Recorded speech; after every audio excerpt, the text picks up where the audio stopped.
ముస్లింలను బీసీలో చేర్చినటువంటి మోడీ గుజరాత్ సీఎంగా ఉన్నప్పుడే చేర్చినట్టు ఆయనే చెప్పారు. తెలంగాణలో బీజేపీ నేతలు ఎందుకు తప్పుపడుతున్నారు? లెక్క తేలితే వాటా ఇవ్వాల్సి వస్తుందనే వారి భయం. తప్పుడు మాటలు కాదు, లెక్క ఎలా తప్పో చెప్పాలి. కేసీఆర్ కుటుంబం సర్వేలో ఎందుకు పాల్గొనడం లేదు? వారి హయాంలో చేసిన సర్వేను రాజకీయ ప్రయోజనం కోసం ఉపయోగిస్తున్నారు.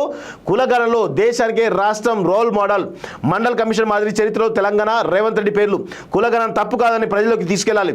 కులాల వారీగా సమావేశాలు నిర్వహించి వచ్చే నెల 10లోగా తీర్మానం చేయాలి. ప్రజాభవన్లో బీసీ సంఘాల భేటీలో సీఎం రేవంత్ రెడ్డి అటు చూస్తా ఉన్నాం. దయచేసి సీఎం రేవంత్ రెడ్డి గారు, మీ పార్టీలో ఉన్నటువంటి బీసీ నేతలు చాతగాని దద్దమ్మలు. ఎస్, నేను బరాబర్ చెప్తున్నాను. వాళ్ళు నిజంగా చాతనైన వాళ్ళు అయితే ఈరోజు ఈ కులగణన సర్వే మీద ఇంత పెద్ద దుష్పం జరుగుతూ ఉంటే వాళ్ళే కట్టడి చేసేవాళ్ళు. ఈరోజు మీకున్నటువంటి సోయి వాళ్ళకు లేదు. అందుకే నేను ఏమంటా ఉన్నాను, బీసీ సంఘాలకు సంబంధించినటువంటి ప్రతినిధిని పిలవండి. ఆర్ క్రిస్టియన్స్ మొదలుపెట్టుకుంటే ప్రతి ఒక్కరు కూడా పిలిచి మాట్లాడండి. మాట్లాడితే వాళ్ళే తీసుకుపోతారు, వాళ్ళే తీర్మానాలు చేపిస్తారు. ఇక్కడ ఇంకొక బీసీ సమాజం కూడా గ్రహించాలి.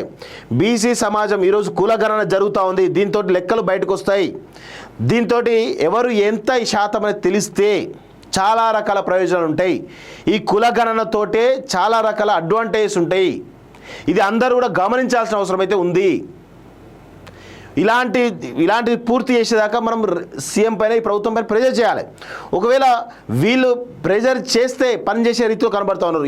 ఎస్సీ వర్గీయ విషయంలో కావచ్చు, బీసీ కులగణన విషయంలో కావచ్చు, చేసినటువంటి లోపాలను సవరించుకునే దిశగా వీళ్ళు ప్రయత్నం చేస్తున్నారు. ఒకవేళ వీళ్ళ ప్లేస్లో కనుక బీఆర్ఎస్ పార్టీ తీసుకుంటే రాసి పెట్టుకోండి, కులగణన కాదు కదా, బీసీలను అనగదొక్కడంలో వాళ్ళు ముందుంటారనే విషయంలో గుర్తుపెట్టుకోవాలి.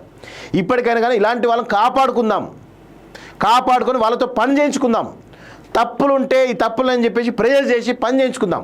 అంతే తప్ప ఈరోజు ఈ ప్రభుత్వాన్ని పడగొట్టేలా ప్రణాళికలు చేస్తున్నటువంటి బీఆర్ఎస్ పార్టీ నమ్మేటువంటి పరిస్థితిలోకి పోవద్దు అని చెప్పేసి నేను బలంగా కోరుతా ఉన్నాను.